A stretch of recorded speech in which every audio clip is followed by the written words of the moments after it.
अस्सलाम वालेकुम। सीखो सब कुछ में खुश आमदीद। दोस्तों, मैं आज आपको 4 ऐसे तरीके बताने जा रहा हूँ जिसके थ्रू आप कॉपीराइट, ट्रेडमार्क और रजिस्टर के साइन को इंसर्ट कर पाएंगे माइक्रोसॉफ्ट एक्सेल में। तो आइए जानते हैं कि वो 4 तरीके कौन कौन से हैं। तो दोस्तों, पहला तरीका यह है कि अगर मुझे कॉपीराइट का साइन चाहिए तो इसके लिए मुझे इंसर्ट पर आना होगा। इंसर्ट पर सिंबल्स पर आ जाइए।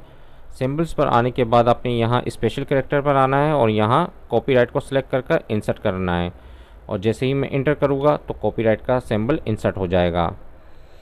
इसी तरह अगर मुझे ट्रेडमार्क का सिंबल इंसर्ट करवाना है तो मुझे सिंबल्स पर आना होगा सबसे पहले और यहाँ स्पेशल कैरेक्टर पर ट्रेडमार्क के साइन को सिलेक्ट कर इंसर्ट करवाएंगे तो ट्रेडमार्क का साइन इंसर्ट हो जाएगा। इसी तरह मुझे रजिस्टर का अगर साइन चाहिए तो मैं सिंबल्स पर आऊँगा और यहाँ स्पेशल कैरेक्टर्स पर रजिस्टर के साइन को सिलेक्ट करूँगा और इंसर्ट करवा दूँगा तो ये रजिस्टर का साइन इंसर्ट हो जाएगा। तो एक तो तरीका था कि आप सिंबल्स में जाकर ये 3 कैरेक्टर को इंसर्ट करवा दें। अब मैं आपको बताने जा रहा हूँ दूसरा तरीका। दूसरा तरीका ये है कि अगर आप ऑल्ट की के साथ ऑल्ट की को प्रेस करने के बाद 0169 टाइप करेंगे तो कॉपीराइट का सिंबल इंसर्ट हो जाएगा। तो आइए इसको कर देखते हैं। ऑल्ट प्रेस कर 0169 मैंने जैसे ही किया और इंटर किया तो आप देख रहे हैं कि कॉपीराइट का साइन आ गया। इस तरह मुझे ट्रेडमार्क का चाहिए तो ऑल्ट प्रेस करने के बाद 0153 मुझे टाइप करना होगा। ऑल्ट प्रेस किया मैंने 0153 और आप देख रहे हैं कि मैंने जैसे ही इंटर किया तो ट्रेडमार्क का साइन इंसर्ट हो गया। इस तरह ऑल्ट प्रेस करने के बाद 0174 में टाइप करूँगा तो रजिस्टर का साइन आ जाएगा। ऑल्ट प्रेस किया 0174 तो आप देख रहे हैं कि रजिस्टर का साइन आ गया। ये तो था दूसरा तरीका। अब मैं आपको बताने जा रहा हूँ तीसरा तरीका जिसके थ्रू हम ये तीनों सिंबल को इंसर्ट कर पाएंगे। तो इसके लिए मैं आपको बताने जा रहा हूँ कि हम कौन सा फंक्शन यूज़ करेंगे जिसके थ्रू मैं कॉपीराइट का साइन इंसर्ट कर पाऊँगा।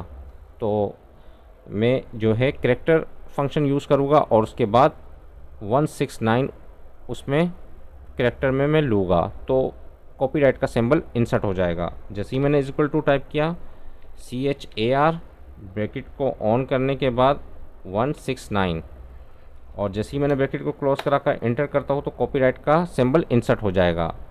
यानी कि कैरेक्टर और 169 यहाँ 0169 ऑल प्रेस करने के बाद आ रहा था, यहाँ कैरेक्टर में 169 हम लेंगे तो कॉपीराइट का सिंबल इंसर्ट हो जाएगा।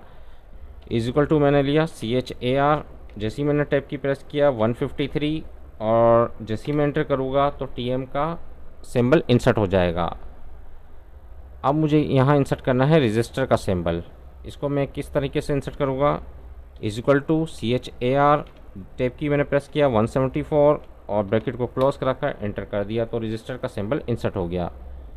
तो ये था तीसरा तरीका जिसके थ्रू हम सिंबल्स को इंसर्ट कर सकते हैं।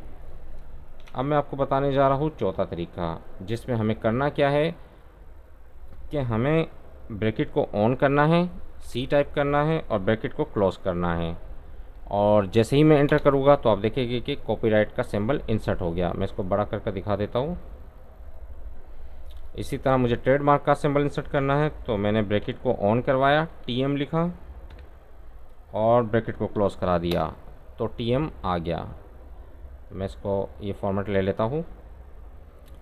अब मुझे क्या है रजिस्टर साइन इंसर्ट करवाना है तो मैंने ब्रैकेट को ऑन करवाया और R टाइप किया और ब्रैकेट को क्लोज कर दिया तो रजिस्टर साइन आ गया। तो इस तरीके से आप 4 तरीक़ों से कॉपीराइट, ट्रेडमार्क और रजिस्टर के साइन को इंसर्ट कर सकेंगे माइक्रोसॉफ्ट एक्सेल में। तो दोस्तों, उम्मीद है कि वीडियो आपको बहुत पसंद आई होगी।